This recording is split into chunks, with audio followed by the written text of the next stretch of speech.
Bien, comme vous le savez sans doute, au Collège de France, on commence à l'heure, donc nous commençons à l'heure.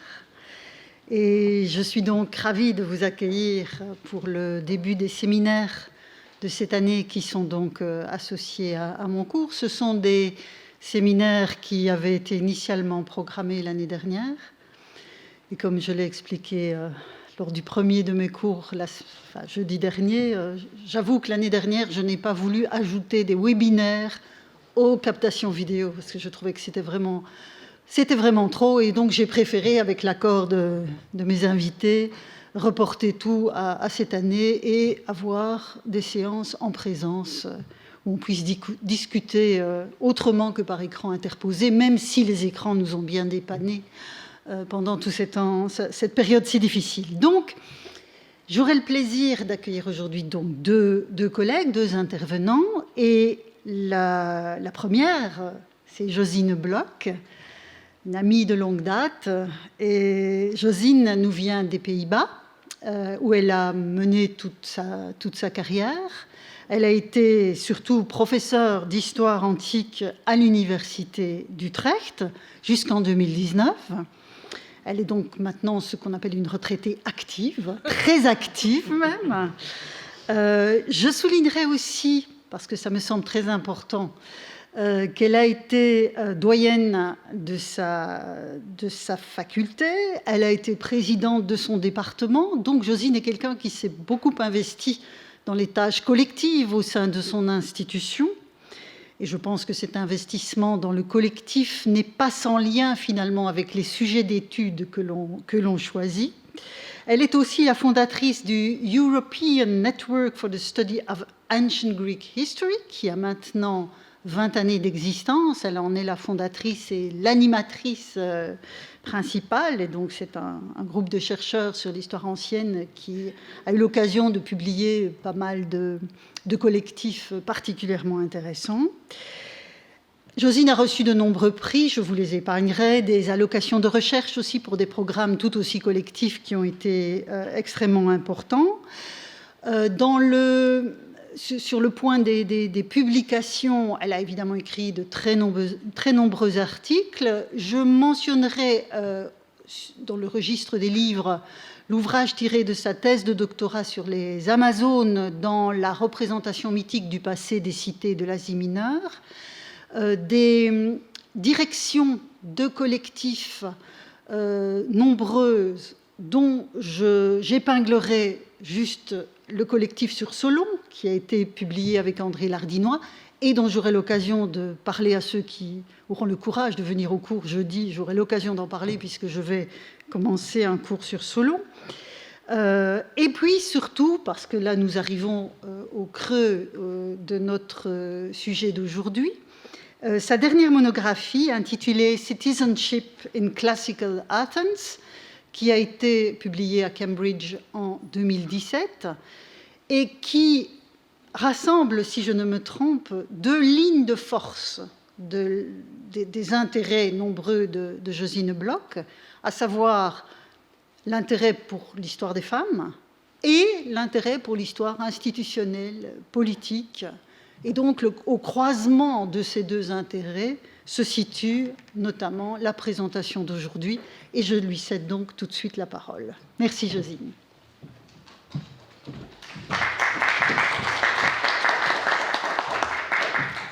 Merci beaucoup pour tes mots très gentils.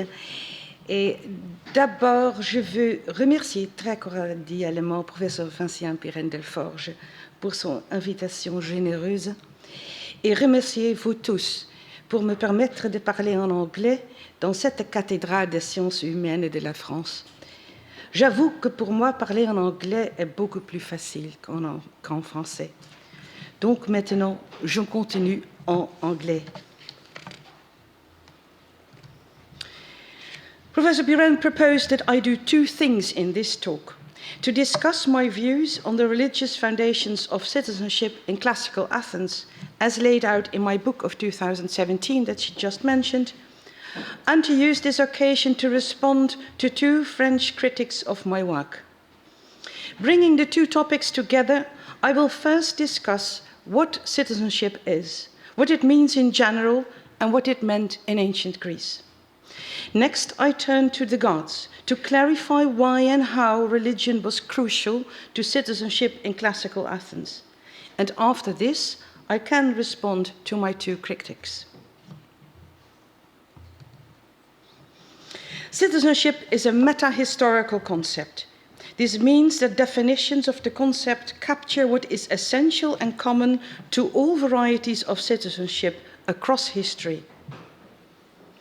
Political scientist Maarten Vink provides such a definition, and I quote, "Citizenship is a constitutive element of political community, consisting of membership of this community and the benefits, rights, and duties attached to that status." End of quote. Citizenship, then, consists of two components: membership of the group of citizens and the contents of this membership, what it means for what individual citizens may or should do. The two components are inextricably linked. The status of being a member of the group is the condition for getting the benefits, rights, and duties. Vink mentions benefits because some prerogatives of citizenship are not exactly rights or duties. For instance, as citizens of France, most of you are who are sitting here, you have the right to vote for the presidency and Assemblée of France and the duty to pay taxes in France. But you have also other benefits. For instance, your French passport allows you to travel in and out of France. You receive the benefits of the French welfare state and the advantages of the European Union, such as access to the Erasmus exchange program. Next, Vink adds to his definition other observations, and I quote, "Citizenship is closely entwined with the self-determination of political communities, typically based in a permanently inhabited territory. For political self-determination to be possible, the conception of membership, that is, of the group entitled to the benefits and rights of the political community, needs to be stable." End of quote. Vink points out that citizenship is not only an essential component of political community, but that it is interdependent with its self-determination. If the political community is to maintain sufficient salience, there must be a solid conception of who the citizens are who hold the benefits, rights, and duties. If these benefits are open to just anybody, they lose their social and legal meaning and are economically unaffordable. Citizenship, therefore, always needs social boundaries and rules of membership. Vink's definition is generic. That is, it is relevant for a wide variety of political communities.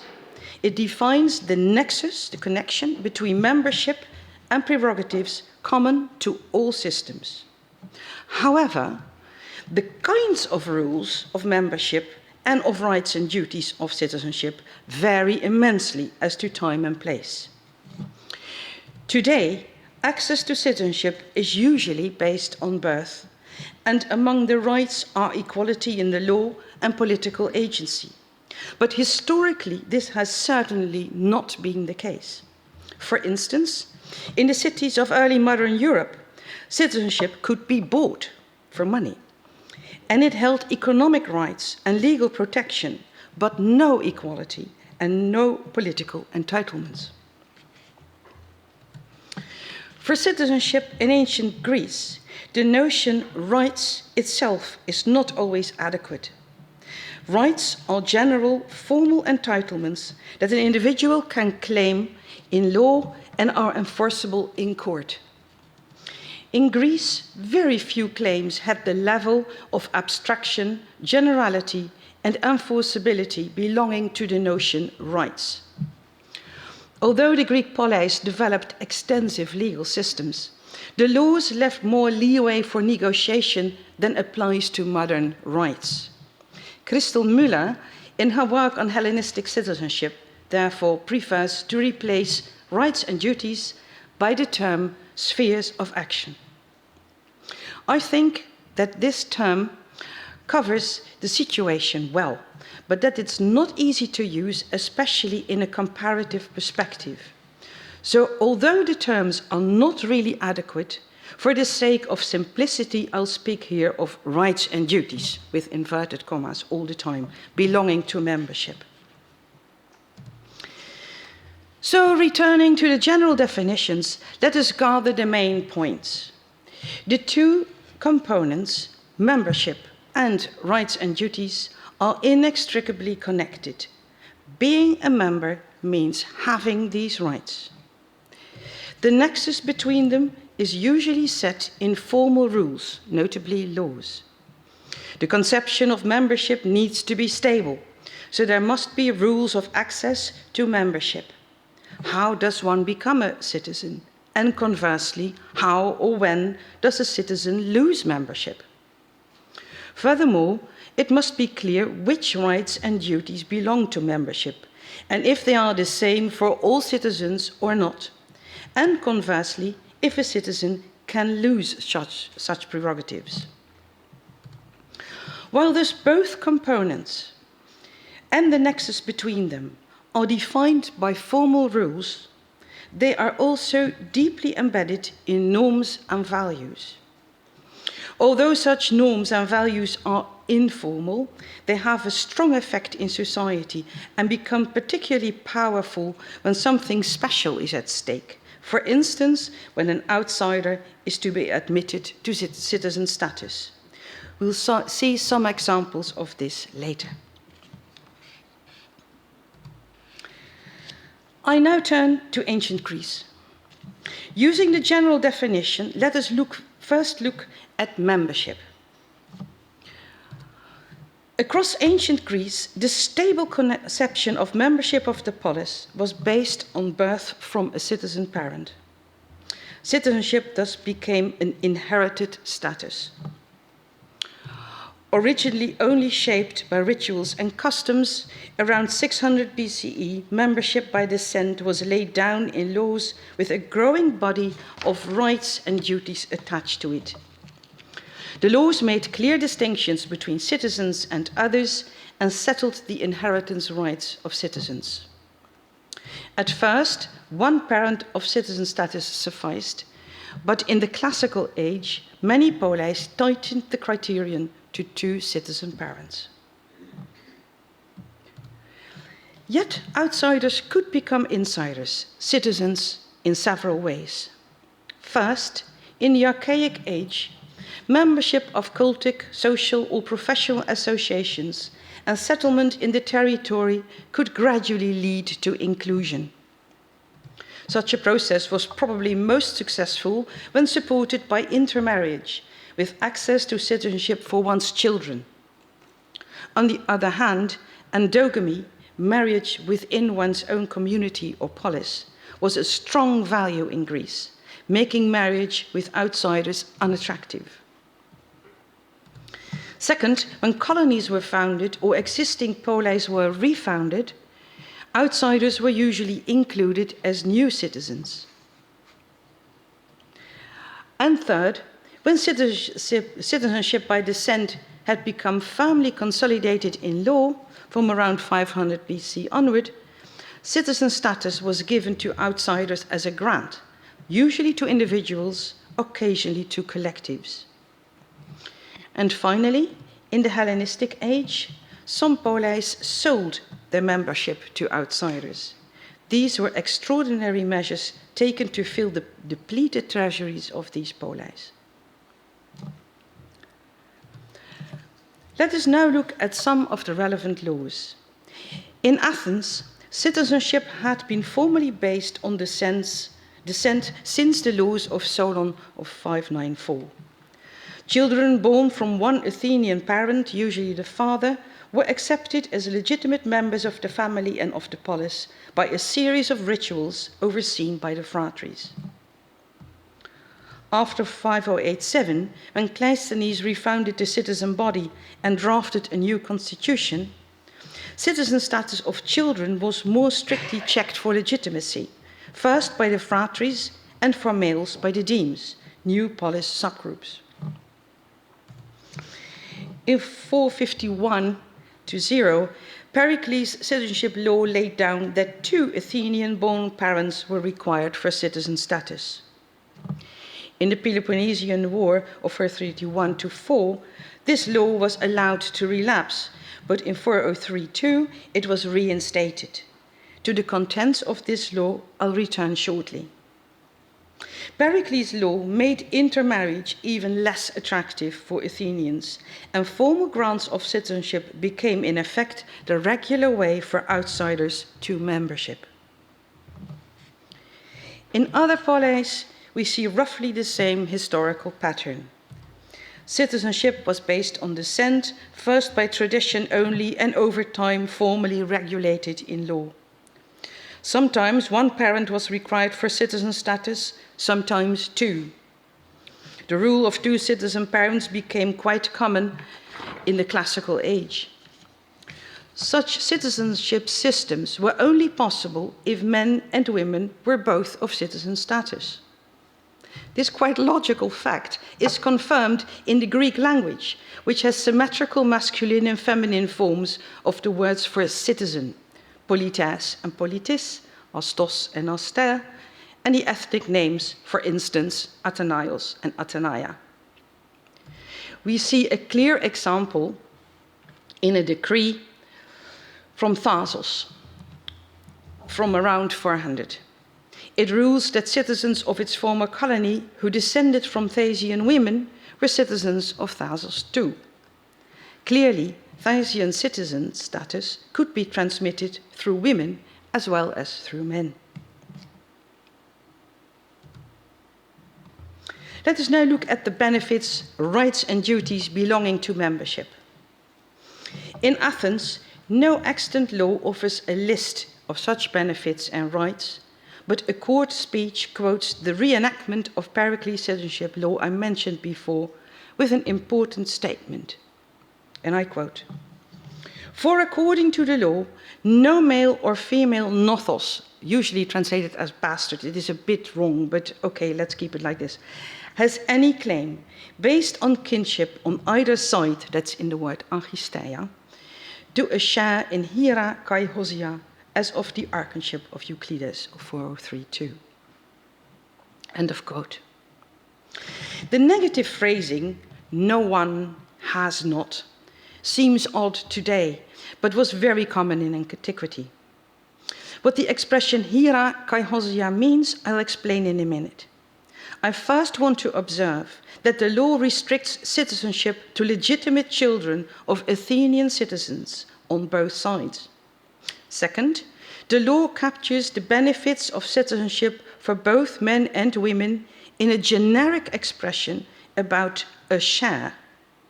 Not just in Athens, but in Greek polis generally, decrees and other texts describe the benefits of citizenship as sharing. For instance, sharing in everything the citizens share. Clearly, membership of the group of citizens means having things collectively. And conversely, sharing these things is crucial to the citizen's status as a collective.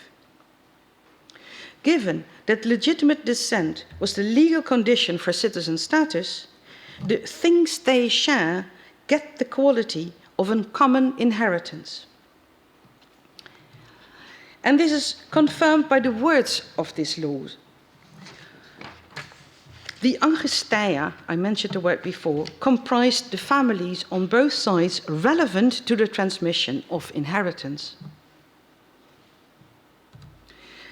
Citizenship in Greece, then, for membership, means being the legitimate heir to one share of ancestral common heritage, ta patroia. And having a share also means being actively involved in all of this. This heritage includes the territory of the polis, the common traditions, the so-called nomima of the polis, with all its political and societal institutions, the politeia. And last but not least, it means sharing in hira, in Athenian law, the hira kai hosia. And this is where the gods come in. One sip of water. Is this speed okay for you? Can you follow it? Yeah? Okay, good.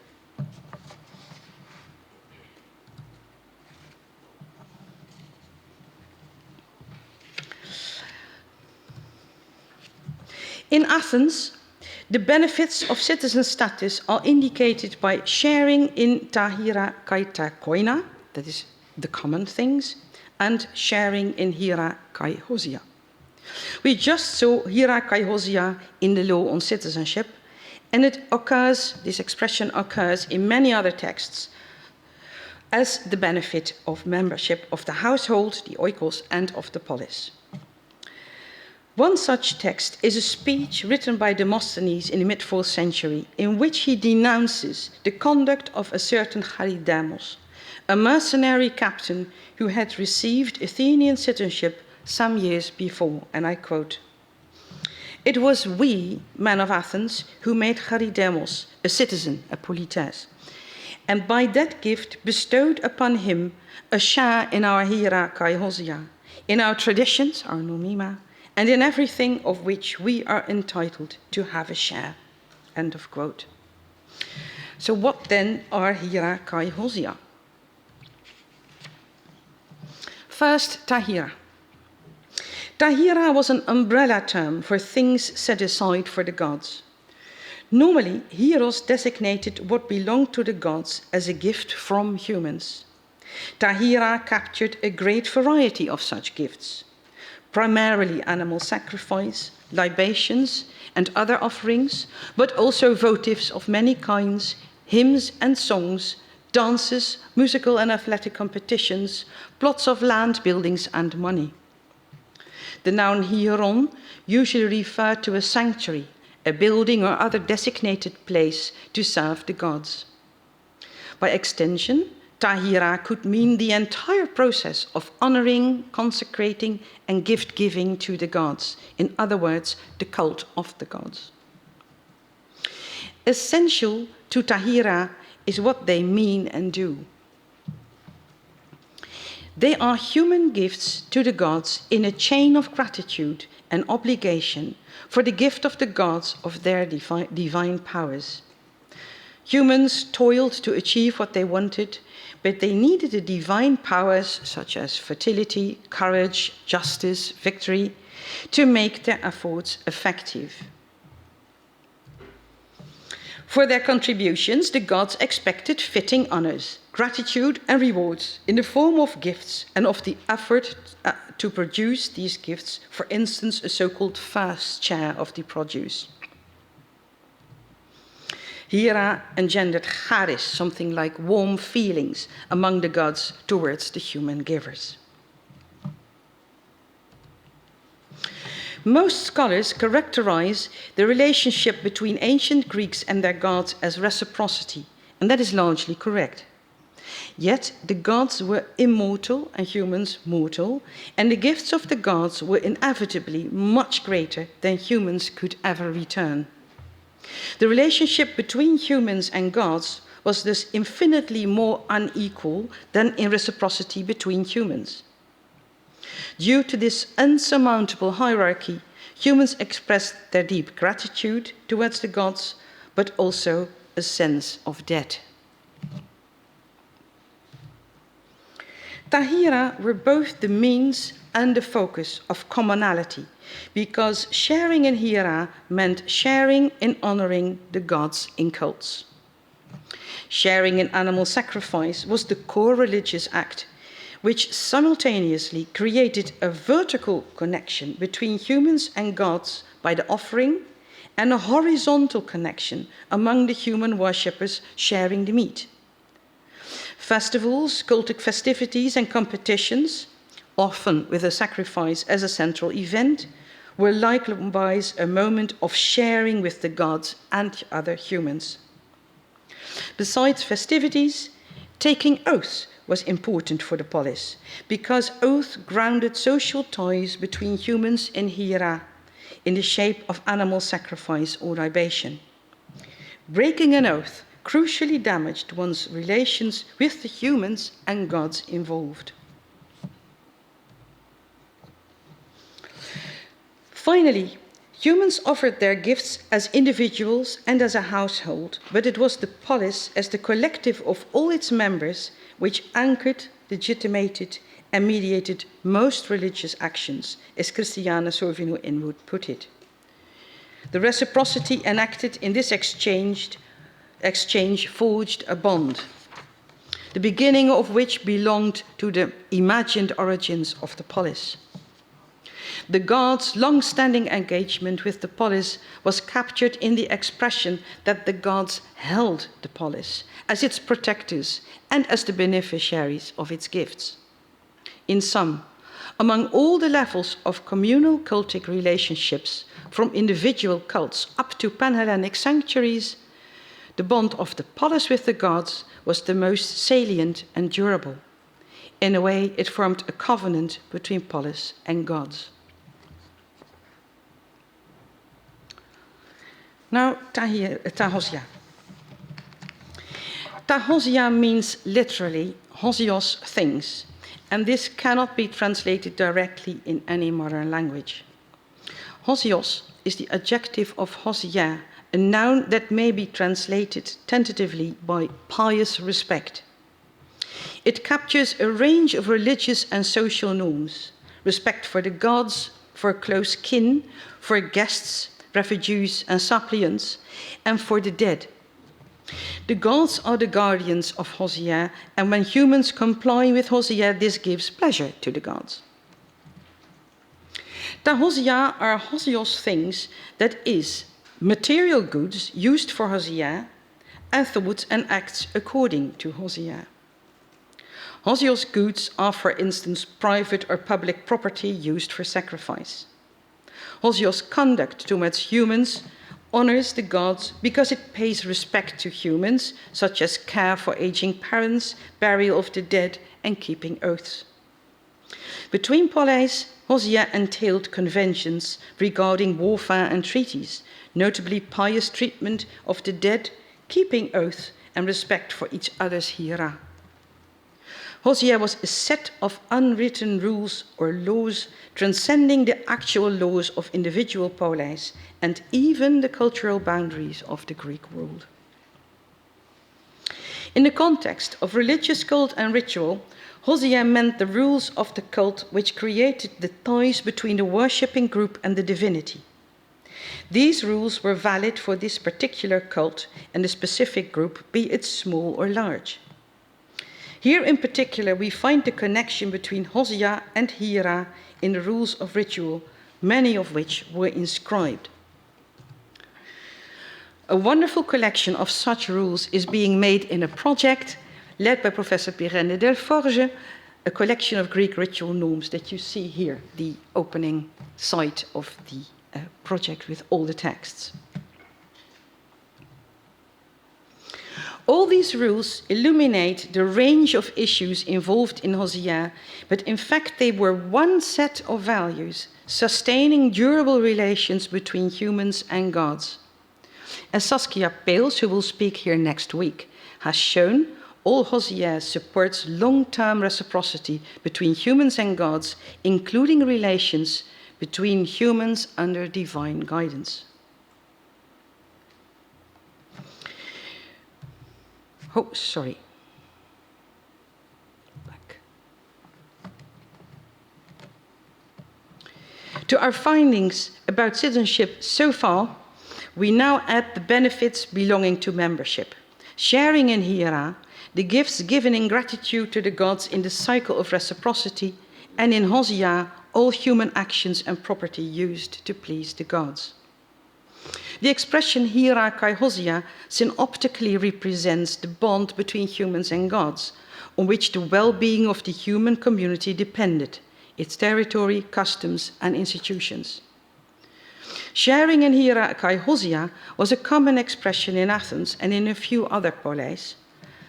Elsewhere, it was called sharing in hiera. Both expressions indicate what was central to the polis as a community and the prime benefit of citizenship. What did this mean in practice?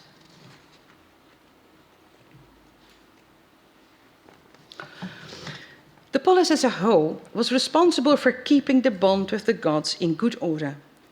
I mention just a few aspects. Meetings of the council, the assembly, and the jury courts were sanctified by sacrifice, oaths, and prayers, involving the gods as guardians of the procedures. Inscribed decrees were set up in sanctuaries to address both the citizens and the divine guardians. The gods were considered to contribute actively to the process of legislation, as we see in the heading Theoi or Theos of inscribed decrees. You see an example here, and Rebecca van Hoven will discuss this phenomenon next week.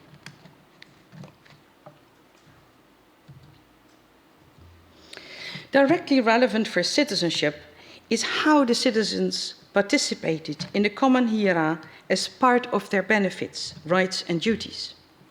In the participation in the polis, we must distinguish between a baseline open to all citizens and a higher level consisting of the polis offices.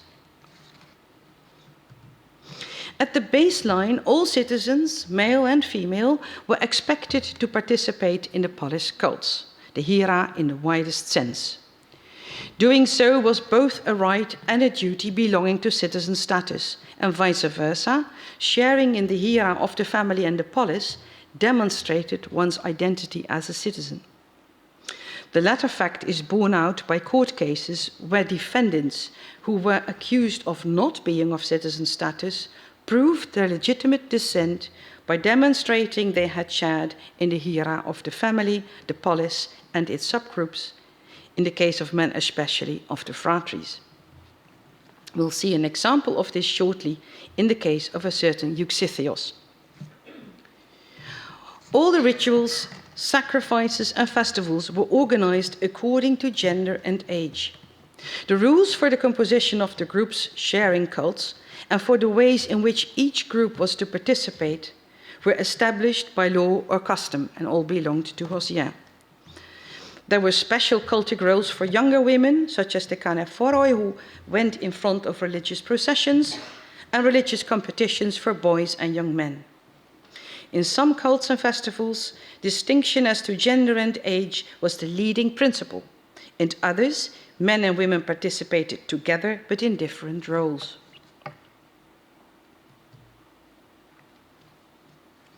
In the domain of politics, gender distinction prevailed. For politics, at the baseline, all men accepted as legitimate citizens in the demes at 18 years of age could participate in deme meetings and in the polis assembly. From the age of 30, all citizen men could present themselves for serving in the jury courts. Other offices required further distinctions and represented a higher level of citizens' prerogatives. Over time, Athens implemented the equality of the citizens by lowering the thresholds, raising the qualifications of the demos, and increasing participation by drawing lots and rotation. With an estimated of 1,200 officers, plus several thousand in the jury courts, democratic Athens had an unparalleled number of political offices open to all male citizens. In public offices, men and women were active in different roles. All public offices collectively were called timai, meaning honors, a subgroup of which were also called archai, usually translated as political offices. But all archai also had duties in the domain of cult. Other timai were typically offices for cult alone, notably priesthoods. Archai clearly had authority over other citizens, notably male citizens, to a degree that cultic timai did not. Only men had access to archai, while women and men had both access to cultic offices, dependent on the cult. The number of priesthoods for adult men and women may have been roughly equal. Cultic offices, such as priesthoods, but also the highest offices, the archonships, were only open to citizens born from two Athenians. In sum, we have found that citizens were members of the polis based on descent. For benefits, rights, and duties, At the baseline, male and female citizens participated equally in cult, and men had access to the assembly. In palace offices, men overwhelmingly prevailed because of their access to the archai. In Athens, the high level of participation in office was typical of the radical democracy. However, in the moderate democracies in Greece, only a modest number of men participated in the political offices. In oligarchies, even fewer men held office, and the assembly and courts had been largely abolished. In such polis, all other male and female citizens were still citizens in terms of membership, but they had no political rights, but they had participation in cults. The historical practices of citizenship in ancient Greece that I have sketched for you now were quite different from the famous definition of the citizen that Aristotle provides in the Politics. And I quote, "A citizen, a polites, without further qualifications, is defined by nothing more than sharing actively, met egein, is hier the verb, in judicial office, crisis, and political office, arche." End of quote. Aristotle's definition of the citizen fits the theoretical purposes of the Politics to find the conditions for the best possible polis. For him, the stability of the polis depended on the political structure, for which membership by descent was not a reliable guideline. Neither did he consider religion an important factor for political stability. The power of the gods is omnipresent and eternal, beyond human analysis, while the stability of the polis has to do with different human interests and powers that can be understood. Aristotle created a definition that suited his theoretical argument, distinct from the historical practices he saw around him.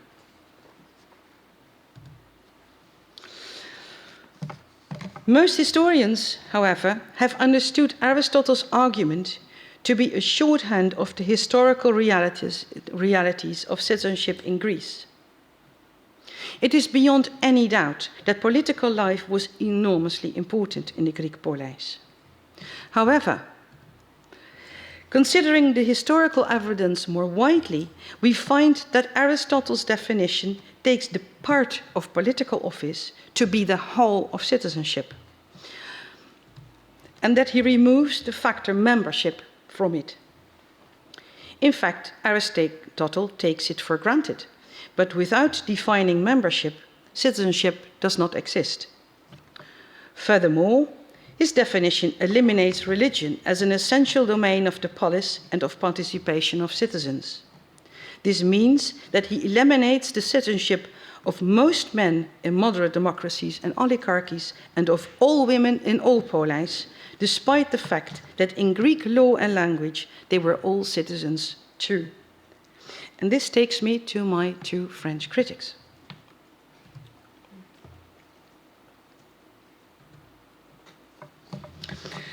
Pierre Fröhlich wrote an extensive article to criticize not just my arguments, but also the viewpoints of two colleagues, Christel Muller and Violaine Sibiote-Cuchet.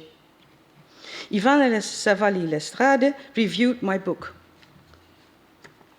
Violaine Sibiote wrote a response of her own to Fröhlich's article, and I respond now for myself alone.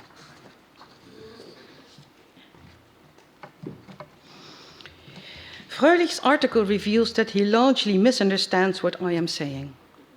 I would need to show this in detail, and it is tempting to do so because throughout he seeks to disqualify my work in a rather offensive manner. However, for principle and practical reasons, I will not do so, but instead I will explain the problem in a few points. Fröhlich, like me, argues that Aristotle's definition is a philosophical one, but unlike me, he contends that Aristotle's definition fits historical reality. According to Fröhlich, holding political office was the essence of citizenship, from which descent as criterion for citizen status was derived. If I transpose his contention to the present day, it means that your right to elect the President of France is the essence of your citizenship, and that from this right, your status as a citizen of France and being married under French law, for instance, is derived. It is a topsy-turvy conception. Court speeches are important evidence for my view on citizenship, and Fröhlich tries to disprove my arguments by claiming that I read these texts in a wrong way and with unfounded assumptions. To begin with his first objection, he claims I do not take the purpose of such speeches into account. According to Fröhlich, when Demosthenes refers to the citizenship of Charidemos, I gave you this quote before, as sharing in the Hiera and Hosea, the orator is only exaggerating to create a contrast. But Hiera and Hosea have nothing to do with real citizenship, according to Fröhlich. However, I do take the purpose of these speeches into account, but in a way Fröhlich overlooks, namely that the orators wanted to win their cases. Hence, they had to tap into the common knowledge, principles, values, and expectations of their audience. Demosthenes certainly creates a contrast, but his reference to Hiera and Hosea could only work if his audience would recognize this notion as a familiar and vital aspect of citizenship. And this was clearly the case, notably laid down in the Athenian law we saw earlier. This is a fact with consequences for understanding citizenship that Fröhlich refuses to acknowledge. An important case from my view is Demosthenes 57, the defense speech of a certain Euxithios I briefly mentioned earlier. This man was accused of not being of legitimate Athenian descent, and therefore he was removed from the list of citizens. In his appeal to prove that he was a citizen, Euxithios calls witnesses to the citizen status of his parents and to his own participation in the hiera of the family and polis. He does not flag holding a political office, except that of Demarchos, that allegedly got him into his present trouble. Fröhlich claims that this speech says nothing about Athenian citizenship, with 4 arguments that you see briefly quoted here. I took just one line with the essence from his article. First, he contends that the speech, which does not reflect Aristotle's definition, provides no definition of citizenship at all, and therefore that my argument that this speech does provide such a definition is based on an unfounded assumption. Apparently, Fröhlich only recognizes as a definition an abstract, general definition such as scholars produce. What a society defines as crucial and lays down in law, here concerning citizenship, is not a definition for him. His idea of what a definition is seems to me quite unusual, and in any case has lost contact with the scholarship on citizenship. Second, Fröhlich claims that because Euxithios tried to prove his legitimate descent by participation in hiera, his was just a singular case that says nothing about citizenship in general. First, the logic in this claim is unclear. Why is it a priori unlikely that this case has a more general bearing? Second, Fröhlich's claim is highly unlikely, because Euxithios is fighting for his life and liberty here, and will advance arguments that must win his case. If he came up with proofs that the court would not recognize as valid for citizenship in general, he would be in severe trouble. And third, Fröhlich's statement is historically incorrect, because the trial of Euxithios was one among numerous similar trials. Of one such, a part of a defense speech survives. Here, the speaker provides similar argument as Euxithios, and he even states that there is no other way to prove that one is a citizen. Third, Fröhlich supposes that Euxithios advanced his sharing in hiera only because he probably had not held a political office. If Euxithios had been, for instance, a member of a jury court, he would have advanced witnesses for that. The fact that he does not would imply that Euxithios probably never had such offices and that he perhaps was not a citizen after all, so Fröhlich. The scenario Fröhlich advances here is not impossible, but it's entirely speculative. With this speculation, he wants to invalidate what this speech and the law explicitly state, namely that sharing in the hiera is essential to citizenship. Fourth, Fröhlich then points out that the references to the family hiera in this speech are the same as for legitimacy in inheritance cases. Yes, indeed. Legitimacy for inheritance is exactly what matters here. It is notable that here Fröhlich observes that Euxithios' arguments fit a pattern, which contradicts what he claimed earlier, that Euxithios was a singular case. More significantly, Fröhlich apparently missed my central point that citizenship was cast as an inheritance too, not only of family property, but also of one's share in the polis. In contrast to my arguments based on the law, Fröhlich does not provide any evidence from law, nor does he clarify what he thinks the laws on citizenship that we do have mean for citizenship. In Athens, Pericles' law and its reinstitution that define legitimate descent as the condition for citizen status and for sharing in hierarchia. All of this reveals, I think, the main problem. Fröhlich does not seem to accept or understand that citizenship begins with membership, to which the various rights of participation are attached. Just like Aristotle, he simply discards membership from the discussion. Savalli-Lestrade does not misrepresent my arguments to the same degree as Fröhlich does, but she likewise shows difficulties in understanding the meaning of membership by descent for citizenship.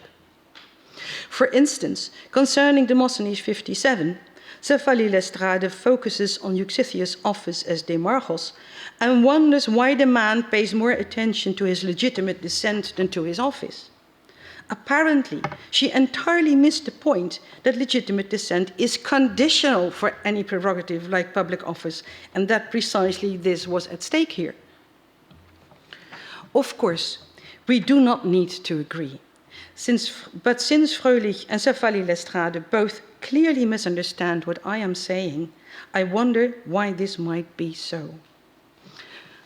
Perhaps the core of the problem is that both Fröhlich and Savalli-Lestrade are specialists in the epigraphy of the Hellenistic cities, especially of Asia Minor. They refer to inscriptions from the Hellenistic cities they think I should have used, and they hold against me that I hardly used the work of the eminence grise in this field, Philippe Gautier. It seems they have been reading my book about archaic and classical Athens through this Hellenistic lens. Oh, sorry. And that matters, because in the Hellenistic period, some aspects of Greek citizenship changed. For instance, the criterion for membership gradually returned to just one citizen parent. And increasing numbers of people had more than one citizenship. The inscribed citizenship grants in the Hellenistic cities are also different from those in Athens. They feature long lists of prerogatives and privileges that tend to obscure what citizenship grants were, at least originally, gifts of membership as if someone was a born citizen. Despite these differences, I suppose Fröhlich and Savalli-Lestrade would agree that ritual exchange with the gods was and remained crucial to civic life in ancient Greece. And such a shared viewpoint would open space for a new discussion about citizenship. Thank you very much.